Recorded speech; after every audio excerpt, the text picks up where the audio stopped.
자, 우리 인사합시다. 은혜 받읍시다. 하나님의 은혜가 오늘 이 시간에도 우리 가운데 충만하게 되기를 주의 이름으로 축복합니다. 우린 지난 주일에 주님께서 가르쳐주신 기도를 살폈습니다. 주님께서 가르쳐주신 기도를 통해서 우리는 두 가지를 배울 수 있다고 말씀드렸죠. 하나는 무엇을 기도해야 하는가를 배울 수 있고요. 또 하나는 그 기도를 통해서 주님이 지시하신 성도의 비전과 사명을 깨달아 아는 것이라고 말씀을 드렸습니다.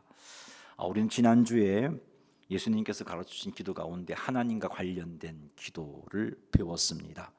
그 기도를 통해서 우리는 무엇을 기도해야 하는지 깨달았는데, 첫째는 하나님의 이름이 거룩히 여김을 받도록 기도해야 된다라고 말씀을 나누었습니다. 하나님의 이름이 거룩히 여김을 받도록 기도한다는 것은 하나님을 모르는 사람들이 복음을 듣고 하나님을 경외하게 되고 하나님을 예배하게 되는 것, 그것을 의미하고 뿐만 아니라 성도들조차도 하나님을 경외하고 하나님을 예배하게 되는 그런 자로 설 수 있도록 위하여 기도하는 거죠. 그런 역사가 일어날 때 하나님은 하나님의 이름이 거룩히 여김을 받으시게 되기 때문입니다. 두 번째는 하나님의 나라가 이 땅에 임하기를 기도하라고 예수님이 가르쳤습니다. 하나님의 나라가 이 땅에 임하기를 기도한다는 것은 하나님께서 사탄의 통치를 멈추시고 하나님이 이 땅을 다스리시는 그런 나라가, 그런 날이 속히 오기를 부르짖어 기도하라는 거죠. 즉 세상 나라가 우리 주와 그의 그리스도의 나라가 되도록 위하여 기도하라는 것이었습니다. 우리는 이 두 가지를 가지고 기도해야 합니다. 여러분 한번 실천해 보셨습니까? 여러분 기도할 때마다 이 두 가지를 언급하며 기도해 보셨습니까? 한번 해보십시오. 오늘 시간 마치고 나면은 주님께서 가르쳐주신 기도가 완성이 되는데, 주님께서 가르쳐주신 기도를 통해서 우리가 우리의 기도에 잘 적용해서 무엇을 구해야 하는지 제대로 깨달아서 그렇게 주께서 기뻐하시는 모습으로 기도하게 되시기를 주님의 이름으로 축복합니다. 이렇게 기도해야 함을 가르쳐 주신 예수님께서 우리에게 또 부여해 주신 비전과 사명이 있습니다. 주님께서 가르쳐 주신 기도 전체를 통해서 부여해 주신 비전은 하나 있는데, 제가 지난 주일에는 그냥 비전과 사명이라고 그냥 말씀만 드렸지 언급하진 않았는데, 오늘 말씀을 통해서 또 깨달아 알게 되겠고, 또 오늘 서론을 통해서도 말씀을 드립니다마는 세상 나라를 우리 주와 그의 그리스도의 나라가 되게 하는 것, 그것이 비전입니다. 하나님의 비전입니다. 하나님께 우리에게 주신 비전입니다. 주님께서 가르쳐주신 기도를 통해서 우리는 이 비전을 배워야 합니다. 주님이 지시해 주셨습니다. 사랑하는 성도 여러분, 하나님 나라의 완성의 비전, 세상 나라가 우리 주와 그의 그리스도의 나라가 되는 하나님 나라의 완성의 비전을 우리가 깨닫고 그 비전을 이루기 위해서 달려갈 수 있기를 원합니다. 그 비전을 이루기 위해서 주님께서 가르쳐주신 기도 가운데 우리가 해야 할 일들을 말씀해 주셨죠. 첫째는 하나님의 이름이 거룩히 여김을 받도록 우리가 사는 겁니다. 기도만 주여 주의 이름이 거룩히 여김을 받으시옵소서라고 하는 게 아니고 우리의 삶을 통해서 하나님의 이름이 거룩히 여김을 받도록 사는 겁니다. 그럼 나부터 하나님을 경외하는 삶을 살아가야 되겠죠. 나부터 예배자가 되어서 하나님이 기뻐 받으시는 예배자가 되어야 되겠죠. 뿐만 아니라 세상 사람들에게 복음을 전해서 그들도 예수 믿어 하나님을 경외하는 자로 설 수 있도록 헌신해야 되겠죠. 그들도 예수님을 믿어 하나님을 예배하도록 헌신해야 되겠죠. 이게 우리가 추구해야 할 삶입니다. 비전의 완성을 위해서 감당해야 할 사명입니다. 둘째는 이 땅에 하나님의 나라가 임하도록 하는 삶을 살아야 됩니다. 그러기 위해서는 나부터 하나님의 통치하심에 순종해야 돼요. 하나님의 나라가 임한다는 것은 주의 통치하심이 임한다는 겁니다. 내가 하나님 말씀에 순종하고 뜻에 순종할 때 그 자리 그 시간이 하나님의 나라가 임한 것이 되어지는 거죠. 그러니까 우리는 주의 나라가 이 땅에 임하기를 기도하면서 열심히 주의 뜻과 말씀에 순종하는 삶을 살아야 하고, 뿐만 아니라 정말 주님이 속히 재림하셔서 사탄의 통치를 끝내시고 이 땅을 다스리는 그 나라가 속히 오기를 사모하면서 열심히 복음을 전하는 삶을 살아야 됩니다. 왜냐하면 복음이 땅끝까지 전해져야 주님이 재림하시잖아요. 그때 주님이 재림하시면 이 땅이 세상 나라가 우리 주와 그의 그리스도의 나라가 되기 때문입니다. 그러기에 하나님 나라의 완성의 비전을 완수하기 위해서 우리는 힘껏 복음을 전하는 삶을 살아야 함을 깨닫습니다. 이것이 우리의 사명입니다. 사랑하는 성도 여러분, 이런 사명들을 비웠는데 이 사명에 온전히 헌신할 수 있는 여러분 되시기를 주의 이름으로 축복합니다. 자, 오늘은 예수님께서 우리를 위하여 기도하게 하신 기도 제목들을 나눌 겁니다. 그것을 통해서 우리가 무엇을 기도해야 하는지를 깨닫고 뿐만 아니라 하나님 나라의 완성을 위해서 우리가 어떤 사명을 감당해야 하는지 깨닫게 되어서 우리의 우리 설 명절을 보내는 우리의 삶이 더욱더 주님의 백성으로서의 합당한 삶을 살아가게 되시기를 주님의 이름으로 축원합니다. 3절 말씀 같이 한번 읽어보죠. 우리에게 날마다 일용할 양식을 주시옵고. 아멘. 예수님께서 가르쳐 주신 우리 자신과 관련된 첫 번째 기도는 우리에게 날마다 일용할 양식을 주시옵고입니다. 예수님께서 우리에게 날마다 일용할 양식을 주실 것을 하나님께 기도해라고 가르쳐 주고 계시는 거죠. 날마다 일용할 양식을 주시옵고는 일용할 양식을 날마다 내게 주세요라고 강구하라는 기도입니다. 왜 일용할 양식을 날마다 주시옵소서라고 기도하게 하셨는가? 왜 이런 가르침을 주셨는가? 왜 일주일치의 일용할 양식을 구하라고 하지 않고 매일매일 그날 필요한 일용할 양식을 구하라고 하셨는가? 첫째는요, 일주일에 한 번씩 하나님께 은혜를 공급받아 사는 삶이 아닌 매일매일 하나님의 은혜를 공급받아 살아가는 삶을 우리들이 살기를 하나님이 원하시기 때문입니다. 묵은 은혜를 가지고 살지 말고 10년 전에 받은 은혜를 가지고 살지 말고 매일매일 그날 공급해 주시는 은혜를 힘입어 살아가기를 하나님이 원하십니다. 두 번째는 하나님은 우리와 일주일에 한 번의 교제를 원하시는 게 아니고 날마다 우리와 하나님과의 친밀한 교제를 원하시기 때문입니다. 그래서 예수님께서 우리에게 날마다 일용할 양식을 주시옵고라고 하나님께 기도하라고 가르쳐 주신 것입니다.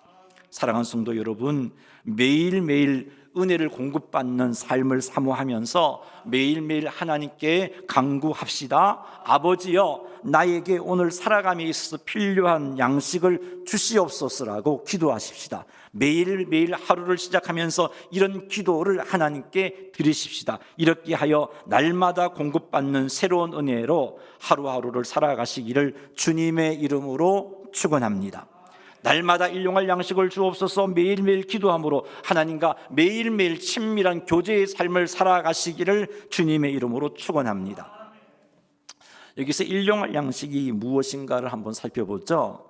여기서 일용할 양식은 그날 살아감에 필요한 먹을거리뿐만 아니라 양식뿐만 아니라 그날 살아감에 필요한 모든 것을 의미합니다. 그날 살아감에 필요한 지혜, 그날 살아감에 필요한 건강, 그날 살아감에 필요한 물질, 그날 살아감에 필요한 나의 동력자, 그날 살아감에 필요한 좋은 아이디어, 그날 살아감에 필요한 좋은 환경, 이 모든 것들이 일용할 양식입니다.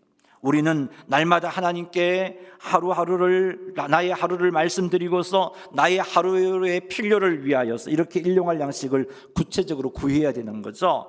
오늘 하루를 살아감에 있어서 필요할 양식을 하나님께 구해야 되고, 지혜를 구해야 되고, 건강을 구해야 되고, 동력자, 나를 도와줄 동력자도 구해야 되고, 물질도 구해야 되고, 좋은 아이디어 환경도 구해야 됩니다. 직장 생활을 하면서 그곳에서 하나님의 백성으로 영광을 드러내야 되는데 그 직장 생활을 잘 감당할 수 있는 지혜와 능력과 모든 필요를 구해야 된다는 말이에요.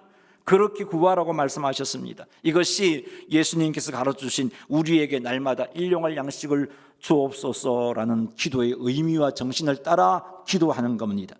예수님께서는 우리들이 그날 살아감에 필요한 양식과 지혜와 건강과 힘과 물질과 동력자와 좋은 아이디어 환경 등을 구하라 하셨는데 왜 이것을 구하라 하셨는가? 첫째는 내가 하루를 살아감에 있어서 하나님의 은혜가 전적으로 필요하다는 사실을 알게 하시기 위해서입니다. 나는 하나님의 은혜가 아니고서는 하루도 하나님의 은혜가 아니고서는 제대로 살아갈 수 없는 존재라는 것을 깨닫게 하기 위해서입니다. 그래서 날마다 일용할 양식을 구하라고 가르쳐 주신 거예요. 두 번째는 내가 하루를 산 것이 하나님의 은혜였음을 알도록 하기 위해서입니다.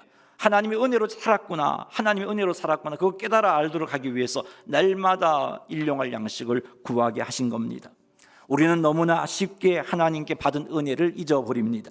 하나님께서 베푸신 은혜를 은혜인 줄 알지 못하고 당연한 것으로 여기고 내가 잘나서 사는 것으로 여겨버립니다. 이런 실수를 막으시기 위해서 우리는 예수님께서 가르쳐주신 이 기도를 매일매일 해야 되는 거예요. 하나님께 오늘 하루를 살아감에 필요한 양식을 주시고 지혜를 주시고 건강을 주시고 힘을 주시고 물질을 주시고 동력자를 주시고 좋은 아이디어를 주시고 환경을 주시고 등등등 내가 살아감에 필요한 모든 것을 매일매일 간구해야 됩니다. 이런 기도를 매일매일 드린다면 우리는 하루를 마무리할 때 이 하루가 하나님의 은혜였음을 알 수밖에 없어요. 이렇게 이런 기도를 매일매일 드리는 사람은 하루를 마감할 때 하나님의 은혜로 살았습니다라고 고백하며 감사하게 되는 것이죠. 그러나 이런 기도가 없이 산다면 내가 열심히 해서 살았다고 생각합니다. 살만하니까 살았다는 거죠. 그렇게 자연스럽게 살게 되었다는 거죠. 하나님의 은혜인 줄 알지 못합니다. 감사할 줄도 모릅니다. 그래서 예수님께서 우리들에게 날마다 일용할 양식을 하나님께 구하라고 가르쳐 주신 것입니다. 예수님께서 가르쳐주신 우리를 위한 기도 첫 번째 기도에서 우리는 무엇을 기도해야 할지를 배웠습니다. 그것은 날마다 일용할 양식을 주옵소서라고 기도해야 합니다. 이 정신, 이 의미를 가지고 여러분의 기도가 나와야 되는 거죠. 그러니 사랑하는 성도 여러분, 특별히 기도할 때, 새벽을 깨우시는 분은 새벽 기도할 때, 새벽 기도가 힘들어서 아침에 기도하신 분은 아침 기도할 때 오늘 하루 살아감에 있어서 필요한 은혜를 하나님께 구하십시오. 내가 오늘 하루 살아감에 있어서 필요한 은혜가 무엇인지 돌아보면서 하나님께 은혜를 구하시기 바랍니다. 지혜가 필요합니까? 지혜를 구하세요. 용기가 필요합니까? 용기를 구하세요. 담대함이 필요합니까? 담대함을 구하세요. 두려움이 없었으면 좋겠습니까? 두려움이 사라지도록 구하세요. 여러분의 필요를 살펴서 하나님께 간절하게 기도하시기를 주님의 이름으로 축원하십니다. 예수님께서 가르쳐주신 첫 번째 기도를 통해서 우리에게 제시해 주신 사명은 무엇일까요? 이 기도를 통해서 우리에게 제시하신 사명은 이 기도를 통해서 가르쳐 주셨듯이 은혜를 사모하며 살아가는 거예요. 날마다 은혜를 사모하며 살아가는 겁니다. 오늘 하루 살아감에 있어서 필요했던 모든 것들이 하나님의 은혜였습니다. 고백하며 살아가는 겁니다. 그리고 그 은혜에 대해서 감사하며 사는 것, 그것이 이 기도를 통해서 우리에게 가르쳐주신 사명입니다. 우리가 해야 할 일들이에요. 사랑하는 성도 여러분, 하루하루를 철저히 하나님의 은혜를 사모하며 사시기 바랍니다. 그리고 내가 오늘 하루 살아온 것이 하나님의 은혜였음을 고백하시기 바랍니다. 그리고 감사를 고백하실 수 있기를 바랍니다. 이런 삶을 통해서 하나님께서 우리에게 주신 비전, 하나님 나라의 완성이 이루어지는 겁니다. 이렇게 열심히 사셔서 우리의 삶을 통해서 우리에게 주신 비전도 이루시고 하나님께 영광을 돌려드리시기를 주님의 이름으로 축원합니다. 4절 말씀을 보겠습니다. 우리가 우리에게 죄 지은 모든 사람을 용서하오니 우리 죄도 사하여 주시옵고 우리를 시험에 들게 하지 마시옵소서 하라. 아멘. 예수님께서 가르쳐 주신 우리를 위한 기도 두 번째 기도는 우리가 우리에게 죄 지은 모든 사람을 용서하오니 우리 죄도 사하여 주시옵고. 자, 이 기도에서 가장 핵심은 우리 죄도 사하여 주시옵고입니다. 예수님께서는 우리들이 하나님께 기도할 때마다 우리 자신을 위하여 우리 죄를 사하여 달라고 기도하라고 가르쳤어요. 그러므로 우리는 기도할 때마다 우리 자신을 돌아보고 우리의 죄를 하나님께 가지고 나아가 용서를 구하는 기도를 드려야 됩니다. 예수님께서 우리에게 용서해 달라는 기도를 가르치신 이유가 있습니다. 그것은 우리가 구원함을 받았지만 아직 우리의 구원이 완성되지 못한지라 죄를 지으며 살 수밖에 없는 자들이기 때문입니다. 우리가 이렇게 죄를 짓게 되면은 하나님 나라의 완성을 위한 비전에 합당한 삶을 제대로 살 수가 없어요. 우리가 죄를 짓게 되면은 사단의 정죄에 속아서 하나님께 가까이 나가지 못합니다. 우리가 죄를 짓게 되면은 하나님과 나 사이가 막혀서 기도 응답이 되지 못합니다. 하나님 인도를 받지 못해요. 그러니 하나님 나라의 완성의 사명을 감당할 수가 없는 겁니다. 그러므로 우리가 지은 죄를 가지고 하나님께 나아가 용서를 구해야 하는 것입니다. 우리는 기도할 때마다 우리 자신을 돌아보며 하나님께 우리의 죄를 용서해 달라고 기도해야 합니다. 하나님께 나아가 우리의 죄를 말씀드리면, 우리의 죄를 고하면 우리 하나님은 반드시 그 기도를 들으시고 용서하십니다. 요한 1서 1.9절 말씀 읽어보겠습니다. 만일 우리가 우리 죄를 자백하면 그는 미쁘시고 의로우사 우리 죄를 사하시며 우리를 모든 불의에서 깨끗하게 하실 것이요, 우리가 우리 죄를 자백하면, 우리 죄를 시인하고 용서를 구하면 하나님께서 그 죄를 깨끗하게 사하여 주신다고 약속하셨어요. 이렇게 하나님 앞에 나아가 우리의 죄를 사하면 하나님과의 관계가 회복되어집니다. 기도가 응답이 되어집니다. 하나님의 인도하심을 받게 되어 성령 충만함을 유지할 수 있게 됩니다. 사단의 정죄는 힘을 잃게 돼요. 그래서 더욱더 담대하게 하나님께 나아갈 수 있고, 하나님께서 공급해 주시는 힘과 능력과 은혜로 하나님께서 기뻐하시는 합당한 삶을 살아가 하나님 나라 완성의 삶을 살게 되는 겁니다. 그러니 사랑하는 성도 여러분, 기도할 때마다 우리 자신을 돌아보고 하나님께 우리의 죄를 사하여 주시옵소서라고 기도하시기 바랍니다. 이것이 우리를 위한 두 번째 기도에서 배우게 되는, 우리가 강구해야 할 겁니다. 명심하십시오. 기도할 때마다 여러분 자신의 삶을 돌아보고서 하나님께 용서를 구하는 기도를 하시는 여러분 되시기를 주님의 이름으로 축복합니다. 자, 그런데 예수님께서 가르쳐주신 두 번째 기도, 우리의 죄를 사하여 주옵소서라고 끝이 나지 않아요. 헬라어 원어 성경을 보면은 이 문장이 이렇게 되어 있습니다. 우리 죄를 사하여 주옵소서라고 먼저 나오고요, 그 다음에 왜냐하면 한 문장이 더 나와요. 왜냐하면 우리에게 죄 지은 모든 사람을 용서하기 때문입니다. 자, 이렇게 이 문장이 구성되고 있습니다.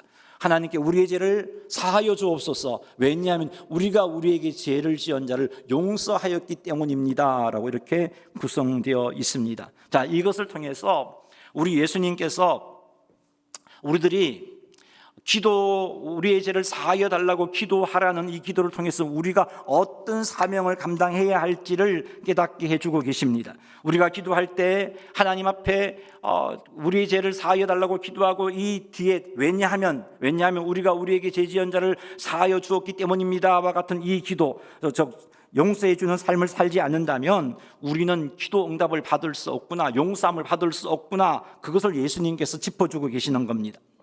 예수님의 비유 가운데 이런 비유가 있습니다. 1만 달란트 빚진 자가 있었어요. 도무지 갚을 능력이 없었습니다. 그래서 주인이 그것을 알고 이 사람을 팔고 처자식도 팔고, 그래서 이 빚을 다 갚도록 하라고 엄하게 명령합니다. 그러자 이 1만 달란트 빚진 자가 주인에게 엎드려서 간청하죠. 불쌍히 여겨달라고, 기회 주시면 갚겠다라고, 그렇게 간절하게 말하니까 그 주인이 그를 불쌍히 여겼어요. 불쌍히 여겨서 그의 빚을 탕감해 주었어요. 자, 그런데 여기서 1만 달란트가 얼마나 어마어마한 것인지 우리가 알고 넘어가야 돼요. 자, 1달란트는 오늘날 그 미국 달러로 환산하면 20만 달러예요. 1달란트가 20만 달러입니다. 그러면 1만 달란트는 20억 달러예요. 자, 20억 달러 그러면 우리는 별로 안 와닿죠. 근데 이것을 우리 돈으로 환산하면 1달러가 요즘 1200원 좀 넘어요. 환율이 1200원으로 계산하면은 2조 4천억 원 정도의 가치가 나가는 거예요. 2조 4천억 원. 한 개인이 2조 4천억 원의 빚을 감당한다는 건 불가능한 일이에요. 불가능한 일이. 이자도 못 감당할 거예요. 이자도 불가능한 일입니다. 그래서 주인은 불쌍히 여겨서 그 빚을 탕감해 주었단 말이죠. 그런데 이렇게 어마어마한 빚을 탕감받은 그 사람이 그날 집으로 돌아가다가 자기에게 100데나리온 빚진 사람을 만났어요. 그래서 빚을 갚으라고 옥에 가둡니다. 그 100데나리온 빚진 사람이 간청합니다. 한 번 기회를 달라고. 내가 꼭 갚을 거니까 한 번 기회를 달라고 요청하지만 그 요청을 들은 척도 하지 않고 그 사람을 옥에 가둡니다. 자, 100데나리온은요 얼마냐? 1데나리온이 8달러입니다. 100데나리온은 800달러, 1200원으로 곱하면 한 96만 원 정도 되는 돈입니다. 2조 4천억 원을 탕감받은 이 사람이 자기에게 96만 원 빚진 사람에게 그가 한 번 더 기회를 달라고 간청했는데도 불구하고 불쌍히 여기지 않고 옥에 가두었던 겁니다. 정말 해도 너무한 것이죠. 자, 이런 사실이 주인에게 알려지자 주인이 노하여서 2조 4천억 원 탕감해 준 사람을 부르죠. 그리고 하는 말이, 악한 종아, 내가 빌기에 너를 불쌍히 여겨서 너의 빚 전부를 탕감해 주었는데 너는 어찌 너 동료를 불쌍히 여길 줄 모르느냐. 그러면서 빚을 갚을 때까지 이 사람을 옥에 가두어라고 그렇게 말하죠. 이렇게 해서 예수님의 비유가 끝이 납니다. 이 비유를 끝내면서 결론적으로 하신 말씀이 마태복음 18장 35절이에요. 한번 읽어보겠습니다. 마태복음 18장 35절 말씀. 너희가 각각 마음으로부터 형제를 용서하지 아니하면 나의 하늘 아버지께서도 너희에게 이와 같이 하시리라. 아멘. 용서하지 아니하면 용서받지 못한다는 말씀을 하고 있습니다. 그렇습니다. 하나님께 용서받기 위해서는 예수님께서 가르치신 기도를 통해서도 알 수 있어요. 용서의 삶을 살아야 돼요. 우리가 용서하지 아니하면 하나님께서도 우리를 용서하지 아니하신다고 분명히 말씀하고 계세요. 사랑하는 성도 여러분, 대속의 은혜를 기억하며 용서하며 사시기 바랍니다. 이렇게 용서의 삶을 살아서 우리도 우리에게 죄의 사함을 받은 자를 용서해 줄 때 하나님의 대속의 은혜에 감사를 표현하는 것이 된단 말이에요. 하나님의 대속의 은혜를 기억하고 감사하는 것이 된다는 말이에요. 우리가 하나님께 용서받은 것이 어마어마한 가치잖아요. 예수님 당신의 생명을 희생하셔서 우리에게 용서의 은혜를 베풀어 주셨잖아요. 이런 은혜를 받은 우리에게 죄 지은 자를 용서해 주는 것이 당연합니다. 그래서 베드로가 예수님에게 이렇게 질문합니다. 내게 죄를 범하면 몇 번이나 용서해 줄까요? 7번 용서해 줄까요? 이렇게 묻자 예수님이 7번을 70번씩이라도 용서해 주라고 말씀하시죠. 그 말은 무한정 용서해 주라는 말입니다. 예수님께서 가르치신 우리에 관한 두 번째 기도, 즉 우리가 우리에게 죄 지은 자를 사하여 준 것 같이 모든 사람을 용서하오니 우리 죄도 사하여 주시옵소서라고 해서 요구하시는 삶은, 첫째는 대속의 은혜를 잊지 말고 항상 감사하는 삶을 살라는 겁니다. 이게 우리에게 주신 사명입니다. 두 번째는 용서하는 삶을 살라는 겁니다. 이것이 바로 두 번째 강구를 통해서 우리에게 제시해 주신 사명입니다. 사랑하는 성도 여러분, 우리의 형제들을 용서합시다. 우리가 하나님께 용서받은 것을 생각하면서 우리도 우리의 형제들을 용서하며 사십시다. 용서가 되지 않는 지체가 있다면 주님의 도우심을 구하며 간구하시고 먼저 사랑의 손길을 내미시기 바랍니다. 이렇게 함으로 하나님께 받은 대속의 은혜에 대한 감사를 표현하시기 바랍니다. 이번 설명절 때 혹 용서되지 않은 지체를 만나게 된다면 외면하지 마시고 하나님께서 제시해 주신 사명에 순종하여 용서하시기 바랍니다. 하나님께 용서할 수 있는 마음과 힘을 달라고 기도하시고 그 사람을 만났을 때 먼저 말도 걸어주고 주님의 사랑을 그 사람에게 흘려보내시기 바랍니다. 이것이 대속의 은혜를 기억하며 하나님을 찬양하는 자세예요. 이것이 대속의 은혜를 기억하며 하나님의 대속의 은혜에 감사하는 자세입니다. 이것이 우리가 사명 감당해야 할 자세입니다. 세 번째 강구를 한번 살펴보겠습니다. 4절 말씀 다시 한번 읽어보죠. 우리가 우리에게 죄 지은 모든 사람을 용서하오니 우리 죄도 사하여 주시옵고 우리를 시험에 들게 하지 마시옵소서 하라. 아멘. 예수님께서 가르쳐 주신 우리를 위한 기도 세 번째는요, 우리를 시험에 들게 하지 마옵소서입니다. 여기서 시험은 우리로 하여금 믿음과 거룩함에서 벗어나서 타락하도록 하는 유혹을 말합니다. 시험에 들게 하지 마옵소서 말은 시험에 직면하지 말게 하옵소서라는 의미가 아니고 시험에 굴복하지 않게 하옵소서라는 의미입니다. 사탄은 하나님의 심판을 받아 그가 지옥불에 떨어질 때까지 그는 포기하지 않고 사람들을 시험합니다. 사람들을 넘어뜨리려고 해요. 왜냐하면 하나님의 자녀가 하나님 앞에 복받으며 사는 것을 못 봐요. 어떻게 하든지 하나님의 일을 방해하려고 하고 어떻게 하든지 넘어뜨리려고 해요. 그런 사단의 모습을 우는 사자와 같이 삼킬 자를 두루 찾는다라고 기록하고 있어요. 할 수만 있다면 하나님이 택하신 자들도 넘어뜨리려고 하는 것이 사단의 의도입니다. 사단은 심지어 예수님도 시험을 했어요. 누가복음 4장 1절 2절 말씀 읽어보겠습니다. 예수께서 성령의 충만함을 입어 요단강에서 돌아오사 광야에서 40일 동안 성령에게 이끌리시며 마귀에게 시험을 받으시더라. 이 모든 날에 아무것도 잡수시지도 아니하시니 날수가 다함에 줄이신지라. 아멘. 예수님도 보세요. 성령 충만하고 깨어 기도하시는 모습을 하는데 사단이 시험하잖아요. 예수님이 성령 충만함을 입어 있는데도 시험을 하고 있고 밤낮 40일 금식하며 기도했는데도 사단은 시험을 하고 있잖아요. 그래요 여러분, 사단은 우리의 어떤 형편과 처지에도 그것을 상관하지 않고 우리의 믿음을 흔들고 우리를 거룩하면서 벗어나게 하고자 시도 때도 없이 시험을 합니다. 우는 사자같이 두루다니며 삼킬 자를 찾는 사탄이 우리를 삼키려고 우리가 성령 충만했을 때에도 시험을 합니다. 기도와 말씀으로 무장하고 깨어있을 때에도 시험을 합니다. 여러분 명심하시기 바랍니다. 성령 충만한 상태에 있으면 시험받지 않느냐? 아니요, 시험합니다. 기도와 말씀으로 깨어있으면 시험받지 않느냐? 시험을 합니다. 그러나 성령 충만하게 되면 사탄의 시험이 와도 시험에 굴복하지 않게 않게 되는 거예요. 기도와 말씀으로 항상 깨어 있으면 시험이 와도 시험에 굴복하지 않을 수 있는 겁니다. 왜냐하면 성령 충만하게 되면 성령님을 따라 행하기 때문에 육체의 욕심을 이루지 않게 됩니다. 그리고 기도와 말씀으로 깨어 있으면 사단을 대적할 수 있고 사단과 싸워 이길 수 있는 말씀의 검을 갖추게 되기 때문이에요. 그러므로 사랑하는 성도 여러분, 우리는 시험에 들지 않게 깨어 기도하라는 이 예수님의 가르침을 쫓아서 성령 충만함을 유지해야 되고 항상 깨어 기도할 수 있어야 되는 것입니다. 우리가 시험에 들어 사탄에게 굴복하여 넘어지게 되면 우리의 믿음이 흔들릴 수 있어요. 우리의 거룩한 삶이 타락한 삶으로 바뀌어집니다. 그럼 하나님의 영광이 가리게 되죠. 다른 사람의 믿음조차 흔들릴 수밖에 없어요. 뿐만 아니라 우리 역시 하나님께 책망을 듣는 자가 될 수밖에 없어요.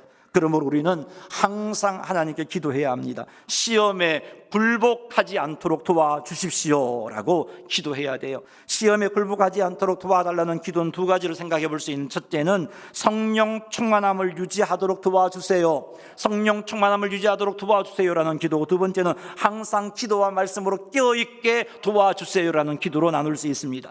우리가 성령 충만하게 되면 성령님을 따라 행하게 됩니다. 갈라디아서 5장 16절 말씀 같이 한번 읽어보죠. 내가 이르노니 너희는 성령을 따라 행하라. 그리하면 육체의 욕심을 이루지 아니하리라. 성령 충만하게 되면 성령님을 따라 행하게 되고, 성령님을 따라 행하면 육체의 욕심을 이루지 않게 돼요. 사단은 우리의 육체의 욕심을 충동하여 시험하는데, 성령님을 따라 행함으로 육체의 욕심을 이루지 않게 되면 사단의 시험에 굴복하지 않게 되는 겁니다. 항상 깨어있으면, 항상 기도와 말씀으로 깨어있으면 성령 충만함이 유지가 되고, 뿐만 아니라 사탄을 대적할 수 있는 말씀의 검을 갖출 수 있게 돼요. 하와가 에덴 동산에서 사단의 시험에 넘어진 이유가 무엇인가요? 말씀의 뿌리를 내리지 않았기 때문입니다. 선악과를 따먹으면 정령 죽으리라는 하나님의 말씀에 확고히 뿌리를 내리고 있었다면 하와는 선악과를 따먹지 않을 수 있었을 겁니다. 그러나 하와는 하나님의 말씀에 확고하게 믿음의 뿌리를 내리지 못했어요. 따먹으면 죽을 수도 있어, 죽을지도 몰라, 이런 생각을 하고 있으니까 죽지 않는다고 말하는 사단의 미혹에 넘어가서 선악과를 따먹어버렸던 거예요. 말씀의 뿌리가 있어야 돼요. 말씀으로 무장해야 돼요. 예수님께서 사단에게 시험 당하셨을 때 사단의 시험을 어떻게 이겨내셨어요? 말씀으로 물리치셨습니다. 우리도 그러므로 우리는 기도와 말씀으로 항상 깨어 있어서 말씀으로 무장하여 사단의 시험에 승리할 수 있는 자가 되어야겠습니다. 그리고 예수님께서 가르쳐주신 우리를 위한 세 번째 기도를 통해서 우리에게 요구하시는 삶이 있는데, 여러분, 성령 충만함을 위한 삶을 사는 거예요. 하나님께 성령 충만하게 해주세요라고 기도하고 멈추는 게 아니고, 간구할 것은 성령 충만함을 위해 기도해야겠죠. 기도하고는 성령 충만함을 위한 삶을 살아가야 돼요. 성령 충만함을 위한 삶이란 하나님의 말씀에 순종하는 삶, 성령님의 감동하심에 순종하는 삶을 사는 겁니다. 우리가 하나님의 말씀과 성령님의 감동하심에 순종하면 네 안에 계시는 성령께서 기뻐하라고 충만하게 역사하십니다. 그러기에 성령 충만한 상태가 되어서 성령님을 따라 행할 수 있게 되는 겁니다. 또 하나는 죄를 멀리하고 죄와 싸워 승리합니다. 그러면 그것이 성령께서 기뻐하시는 일이 돼요. 거룩하신 성령께서 내 안에서 기뻐하는 겁니다. 여러분, 성령 충만함을 위한 삶 두 가지를 기억하세요. 말씀과 성령님의 인도하심에 순종하는 삶, 그리고 죄와 싸워 승리하는 삶, 이 두 가지 삶을 살아가야 돼요. 그것이 주님께서 가르쳐주신 세 번째 기도를 통해서 우리에게 주신 사명입니다. 그리고 기도와 말씀을 가까이 하는 삶을 사는 것, 그것이 우리가 힘써야 할 거예요. 기도와 말씀을 가까이 하게 해주세요라고 기도만 할 것이 아니라 그런 삶을 살아가는 겁니다. 기도와 말씀에 깨어있게 하소서 기도만 하는 것이 아니라 정말 그런 기도를 했다면 규칙적으로 말씀 앞에 나아가야 되고 규칙적으로 기도의 무릎을 꿇어야 됩니다. 날마다 하나님 앞에 끊임없이 시간을 정해두고 규칙적으로 어떤 일에도 흔들리지 않고 말씀을 읽고 기도의 무릎을 꿇을 때 우리는 깨어있게 되고 말씀으로 무장하게 되어서 사단의 시험에 이겨낼 수 있는 것입니다. 이런 삶을 통해서 성령 충만함을 구하는 삶을 살고 기도와 말씀에 깨어있기를 구하는 삶을 살아서 우리 모두 성령 충만해지고 말씀과 기도로 무장해서 사단의 시험에 이겨내어 하나님께 온전히 영광 돌려드리시는 성도님 되시기를 주님의 이름으로 축원합니다. 말씀을 맺겠습니다. 예수님께서 가르쳐주신 기도를 통해서 우리가 간구해야 할 것, 오늘 배운 것 가지고 정리할게요. 첫째는 매일매일 하루를 살아감에 필요한 은혜를 간구해야 된다는 겁니다. 매일매일 살아감에 있어서 필요한 은혜를 간구해야 되는 거예요. 두 번째는 죄 용서를 구하는 기도를 하셔야 돼요. 세 번째는 시험에 들지 않게 기도해야 돼요. 시험에 들지 않으려면 성령 충만함을 구해야 되겠죠. 그리고 말씀과 기도로 끼어있기를 구해야 되겠죠. 이렇게 기도하셔서 우리가 하나님께서 기뻐하시는 모습으로 하나님 나라의 사명을 완성하는, 이 비전을 완성하는 성도님이 되시기를 주의 이름으로 축복합니다. 그리고 예수님께서 가르쳐주신 기도를 가지고 우리에게 제시해 주신 사명을 한번 정리해 보겠습니다. 예수님께서 가르쳐주신 기도를 떠올리며 우리가 힘써야 할 것은요, 첫째는 하루하루 철저히 하나님의 은혜를 사모하며 살아가는 것입니다. 그리고 하루를 마감하면서 내가 살아온 이 모든 필요를 공급해 주신 것이 하나님이었습니다라고 고백하는 것이고, 그 고백과 아울러 감사하는 겁니다. 우리 이 일에 힘써야 돼요. 두 번째는 예수님이 대속의 은혜로 용서받은 것을 기억하고 나에게 죄 지은 자를 용서해 주는 삶을 사는 거예요. 기도만 하지 말고 그렇게 살아가야 돼요. 세 번째는 성령 충만함을 위한 삶을 살고 기도와 말씀을 가까이 하는 삶을 사는 겁니다. 우리 모두 이렇게 사셔서 세상 사람들에게 내가 그리스도인이다, 내가 하나님 예수 그리스도의 제자다라는 사실을 보여주고, 우리가 이렇게 사셔서 세상에 하나님 나라가 속히 임하게 만드는, 그리고 그 주님 주신 비전을 감당해내는 그런 성도님들이 다 되시기를 주님의 이름으로 축원합니다. 우리 한번 기도하겠습니다. 오늘 기도는요, 이렇게 기도했으면 좋겠어요. 우리를 위하여서 예수님께서 가르쳐주신 세 가지 기도 제목이 있잖아요. 그 세 가지 기도 제목을 가지고 여러분 구체적으로 여러분 상황에 맞게끔 기도했으면 좋겠어요. 일용할 양식을 달라는 기도 말이죠. 그리고 죄를 용서해 달라는 기도 말이죠. 그리고 시험에 들지 않게 해달라는 기도 말이죠. 이번 설명절 기간 동안 하나님 이런 은혜로 승리할 수 있게 해주세요. 이 제목 가지고 주의 이름 한번 부르며 기도하겠습니다. 주여, 하나님 아버지, 주님 앞에 간구합니다. 오 주여, 붙잡아 주셔서 우리가 이번 설명절 하나님께서 기뻐하시는 모습으로 살아갈 수 있도록 은혜를 다하여 주시옵기를 원합니다. 성령의 기름 부으심도 덧입혀주시고 성령 충만함도 덧입혀주시고 죄와 싸워 이겨낼 수 있는 담대함도 허락해 주시옵기를 간절히 원합니다. 하나님 아버지, 주변에 또 내가 경건하게 살아갈 수 있는 동력자도 붙여주시고 그런 환경도 만나게 해주시고, 또 아버지 제지할 환경에서는 피할 수 있는 지혜도 우리에게 공급하여 주시옵기를 원합니다. 그리하여 하나님 아버지, 이 설명절 잘 보내오고 하나님을 고백하기를 하나님의 은혜였습니다, 하나님의 은혜로 이 설명절 하나님께 영광을 돌리며 잘 지냈습니다 하며 감사할 수 있는 저희들이 되게 도와주옵소서. 하나님 아버지, 매일매일 우리의 삶을 돌아보면서 하나님께 용서를 구할 수 있는 저희들이 되기를 원합니다.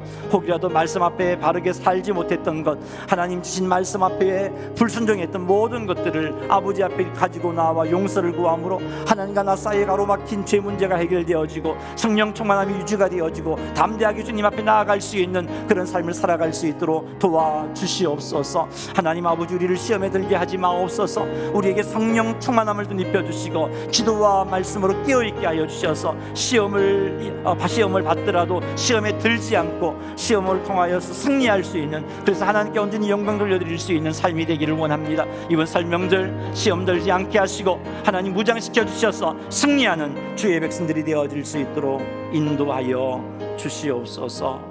예수님의 이름으로 기도드리옵나이다. 아멘.